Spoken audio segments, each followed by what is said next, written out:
दोस्तों नमस्कार। आपसे अनुरोध है कि इस चैनल को आप सब्सक्राइब करें और यदि यह वीडियो आपको अच्छा लगे तो इसे लाइक ज़रूर से ज़रूर कर दें।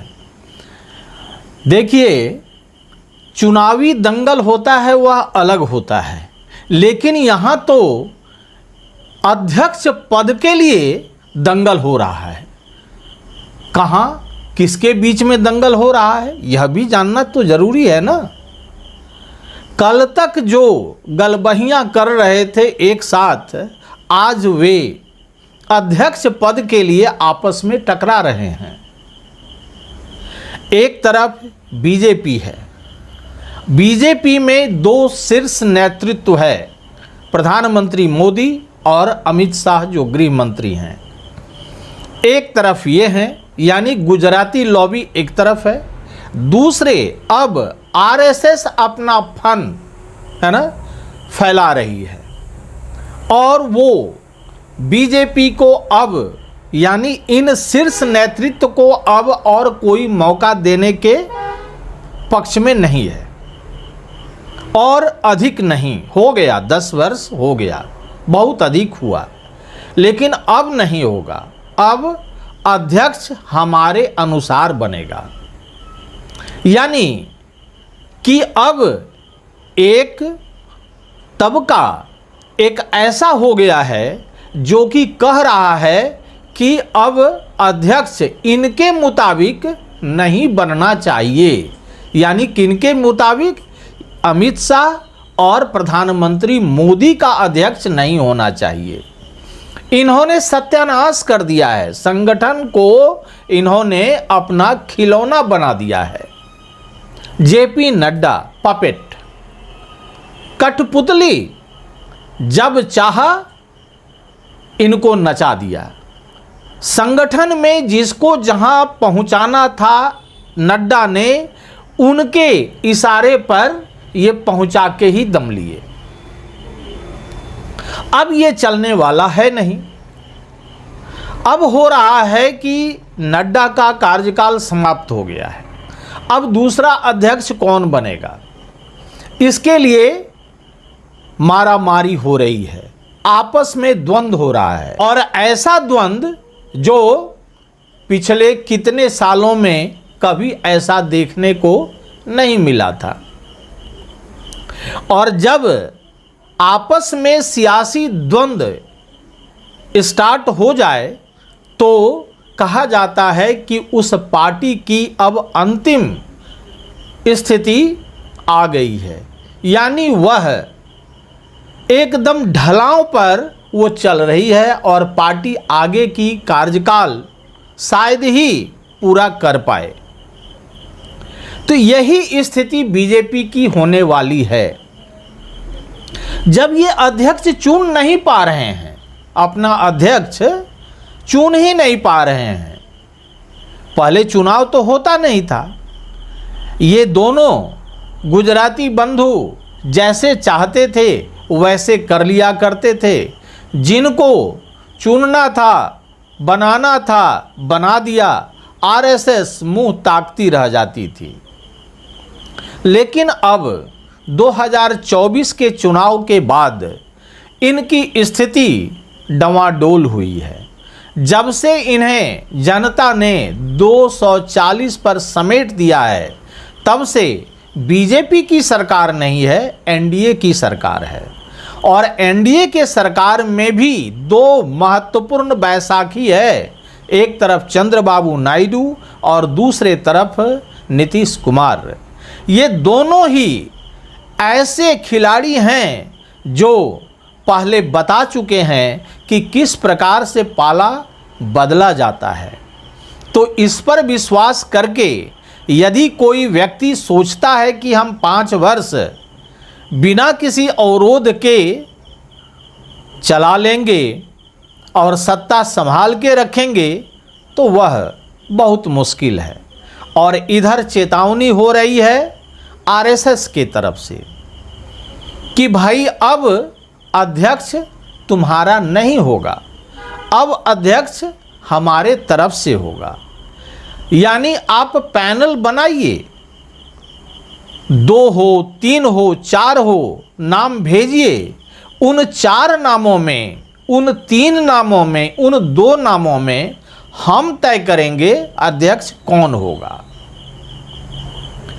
ग्रामीण स्तर से लेकर के राष्ट्रीय स्तर तक जितने भी शाखाएं हैं और आरएसएस के जितने भी छोटे से छोटे पदाधिकारी संगठन में जो हैं, बड़े से बड़े पदाधिकारी, अब एक तरफ से वे तय करेंगे कि आखिर अध्यक्ष कौन होगा बीजेपी का। ऐसा कौन व्यक्ति अध्यक्ष का पद संभालेगा जिससे कि वे पार्टी और संगठन, ये आरएसएस का संगठन, दोनों में तारतम्य मिला करके चलने का औकात रखता हो, चलने की उसमें मादा हो और उसमें शक्ति हो, उसमें बुद्धि हो। ये नहीं कि वह सत्ता के गलियारे में जाकर अंधा हो जाए और उसे जो आदेश दिया जाए उसी की पूर्ति हो और उसी का सब कुछ ऑनेस्टली, जैसे नड्डा जी किया करते थे या किया कर रहे हैं, वैसे ही अनुमोदन किया जाए। ऐसा आरएसएस अब नहीं चाहता है। आरएसएस नया अध्यक्ष चाहता है। कारण यह है कि आरएसएस के सामने अपना अस्तित्व खतरे में पड़ता दिखाई पड़ रहा है। वह समझ रहा है कि आगे आने वाले समय में बीजेपी का भी अस्तित्व ये दोनों व्यक्ति समाप्त करके ही जाएंगे, निश्चित है। इसलिए वे चाह रहे हैं कि दोनों का अस्तित्व बरकरार रहे और उसके लिए अध्यक्ष ऐसा हो जो 3 है ना स्तरों पर और 3 बिंदुओं पर और 3 महारथियों से लोहा लेकर विजय की पताका फहराए। क्या क्या 3 बिंदु हैं, कौन कौन से 3 व्यक्ति हैं, कौन कौन सा 3 अवरोध है। देखिए, सबसे पहला जो उदीयमान हो रहा है आपके सामने वह है जातीय जनगणना से शुरू करने वाला व्यक्ति जो हर जगह जाति को ढूंढ कर बीजेपी के हिंदुत्व के जितनी भी चीज़ें हैं और हिंदुत्व का जो थॉट है उसको मटिया मेट करने की जो शक्ति रखता है वह है आपका ये राहुल गांधी। यानी राहुल गांधी एक ऐसे व्यक्ति के रूप में उभरे हैं जो बीजेपी और आरएसएस दोनों के लिए खतरे की घंटी बन गए हैं। बात ऐसा है कि हर जगह यहाँ यदि ये चुनते हैं किसी को भी चुनते हैं तो वहाँ पर राहुल गांधी जाति के बारे में बात करेंगे। क्या आपने इस जाति के लोगों को बिठाया अध्यक्ष पद पर? तो अब यहाँ ये घेरे जाएंगे, पकड़े जाएंगे। इसीलिए एक तरह से राहुल गांधी को भी साधने का प्रयास करना है। किसको प्रयास करना है? बीजेपी के इन 2 शीर्ष नेतृत्व को नहीं। ये दोनों नहीं चाहेंगे कि ऐसा कुछ हो, क्योंकि इन्हें अब हार जीत से कोई लेना देना नहीं है। लेना देना किसे है हार जीत से? आरएसएस को लेना देना है। वह नहीं चाहेगी आरएसएस कि आगे आने वाले चुनावों में किसी भी प्रकार से बीजेपी हारे। तो उसके लिए क्या करना पड़ेगा? कौन से अध्यक्ष को चुनना होगा? सबसे पहले यहां राहुल गांधी को साधने का प्रयास किया जाएगा, जिससे कि राहुल गांधी ये कभी नहीं उठा पाए कि क्या आपने दलित को अध्यक्ष पद सौंपा? क्या आपने पिछड़ी जाति से किसी को अध्यक्ष पद सौंपा? ये चीज राहुल गांधी नहीं उठा पाए, इसीलिए अब जाति के आधार पर अध्यक्ष पद को चुनना होगा, जिससे कि आप राहुल गांधी को साध सकें। दूसरा चीज ये है कि अब जितने भी संगठन में मंत्री, महामंत्री, कैबिनेट में कौन मिनिस्टर होगा, कौन कहाँ का मुख्यमंत्री होगा, ये सारा चीज जो ये दो बंधु किया कर रहे थे, अब उसे ये बंद करना चाहेंगे कि उसमें अब संघ की भी भागीदारी हो। यानी संघ चाहेगा कि कौन कहाँ बैठे, जिससे कि आगे आने वाले चुनाव में संघ को यह पता रहे कि हमारा यह व्यक्ति है और चुनाव में इस प्रकार से वह संघ के इशारे पर काम करेगा, संघ से तालमेल बिठा करके काम करेगा। ऐसा नहीं कि जिस प्रकार से अपना इमेज बनाने के लिए नड्डा जी ने एक स्टेटमेंट दे दिया था, 3 या 4 चरण के चुनाव हुए थे और उन्होंने कहा था अब आरएसएस से हमारा कोई लेना देना नहीं है, आरएसएस मेरा कुछ भी नहीं बिगाड़ पाएगा, हम लोग स्वयं में स्वयंभू हैं। तो इस प्रकार का जो स्टेटमेंट दिया जाता है, यह क्या बताता है? यह बताता है कि आरएसएस जो कि मातृ संस्था है आपकी, उस मातृ संस्था से आप अलग हो रहे हैं। तो इसीलिए आरएसएस ने इस बार वीटो लगा दिया है कि आप पैनल में चुनिए, आपको ये अधिकार है, आप चुनिए, पैनल में 2, 3, 4 नाम भेजिए, हम उस पर मुहर लगाएंगे अंतिम। और उसमें इस बार राहुल गांधी जी को भी साधने का प्रयास किया जाएगा, जिससे कि कोई उच्च जाति का अध्यक्ष नहीं बन पाए, क्योंकि जैसे ही उच्च जाति का अध्यक्ष बनेगा वैसे ही राहुल गांधी वहाँ जातीय समीकरण के आधार पर वहाँ ऐसा पटकनी देंगे कि बीजेपी और आरएसएस दोनों चारों खाने चित्त हो जाएगी। इसीलिए उनको साधने के लिए अब यहाँ जरूरी हो गया है इन्हें कि कोई दलित को अध्यक्ष के पद पर बिठा दिया जाए, जिससे कि और वह भी दलित ऐसा हो जो कि आरएसएस के कोटा से आया हुआ हो, और आरएसएस के कोटा के से आया हुआ व्यक्ति आरएसएस के फरमान को प्राथमिकता देगा, न कि इन दोनों व्यक्तियों के आदेश का पालन करेगा। तो ऐसा यदि होगा तभी कोई अध्यक्ष चुना जाएगा। अब अभी की जो परिस्थिति है वह क्या है, इसको जरा देखा जाए।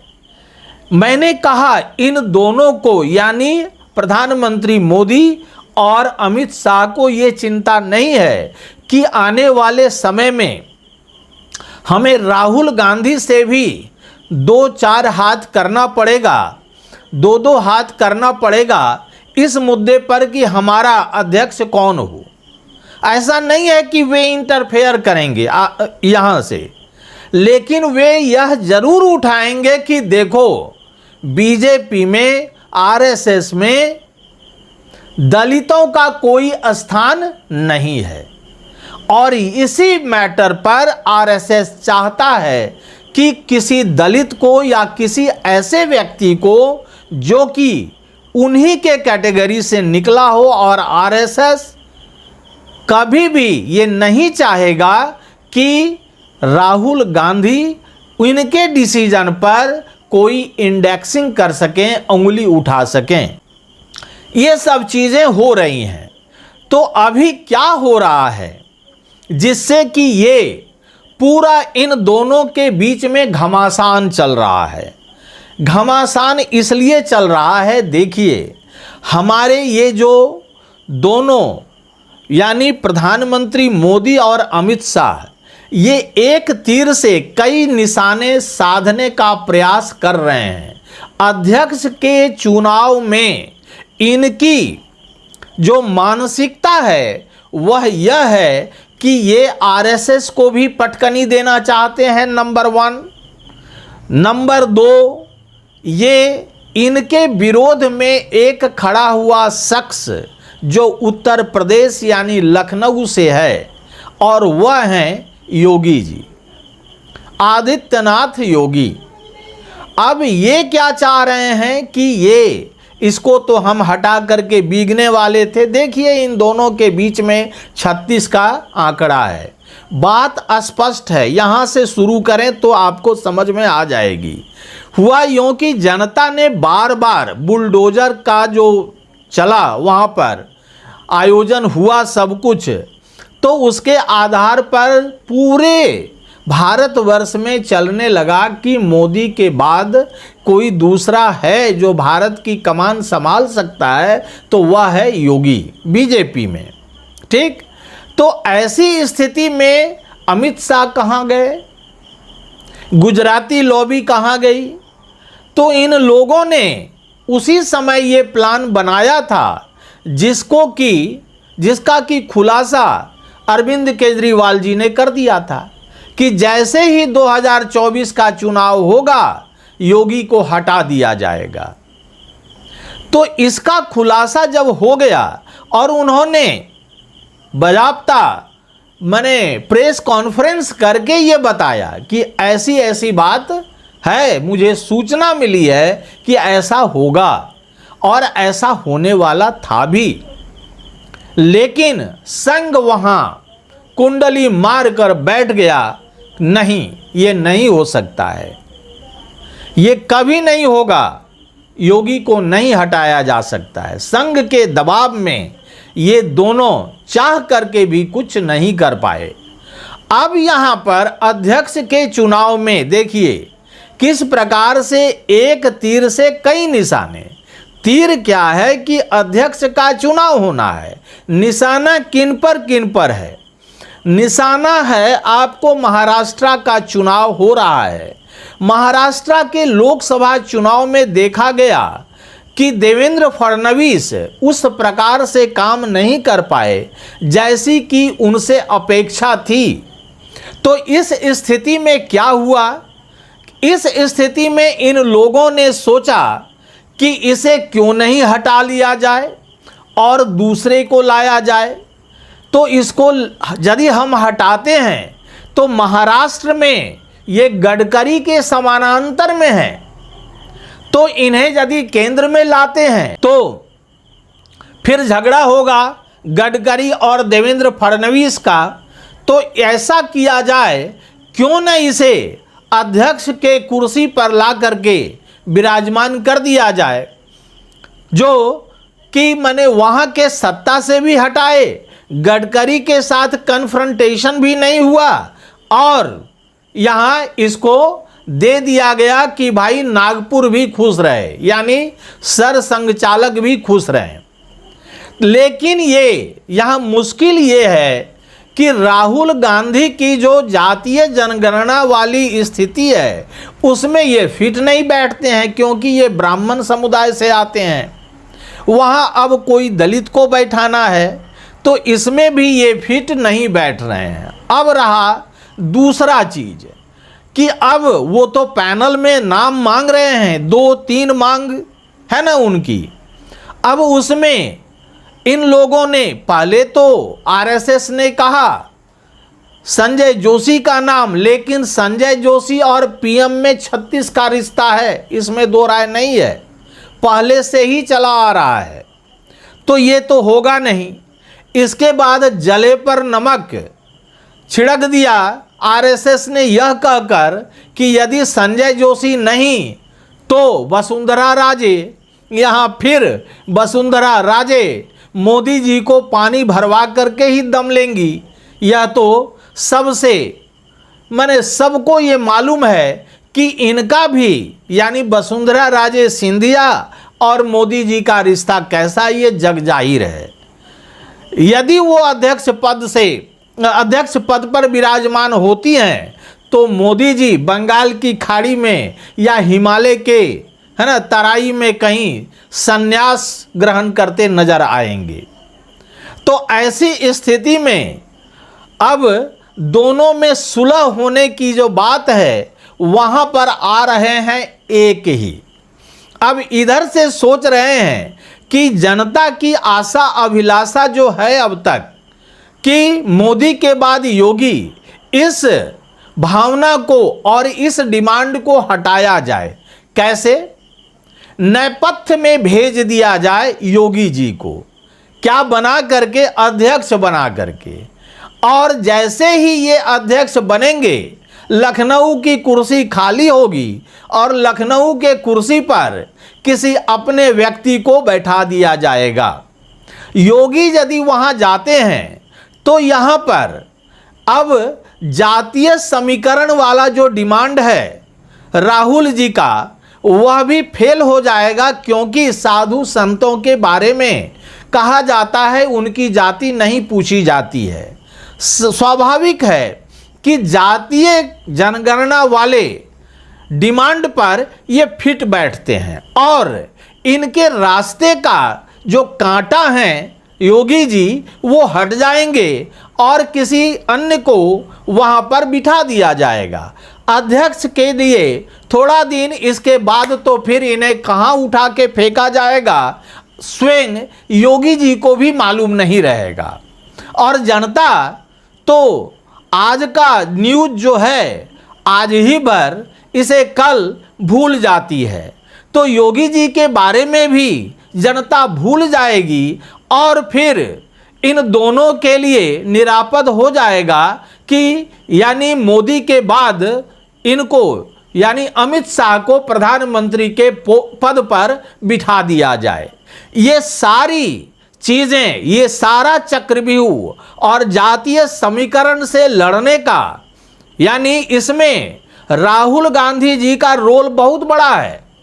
वे इन लोगों को है ना पूरा नील डाउन करा के रखे हैं कि देखो हमारा ये डिमांड है, हम पब्लिक में जाएंगे और तुम्हें हम नंगा करके रखेंगे, इसलिए इस पर भी साधो, इस पॉइंट पर भी तुम अपनी राय दो और उसके अनुसार से अध्यक्ष का चयन करो। हालांकि वे डायरेक्टली क्यों आएंगे, उनका दूसरा पार्टी है, इनका दूसरा पार्टी है, लेकिन इनको डर है कि यदि हम किसी दूसरे को यदि बिठाते हैं तो राहुल गांधी का सीधा अटैक होगा और इसके बाद फिर ये मुंह दिखाने लायक नहीं रहेंगे।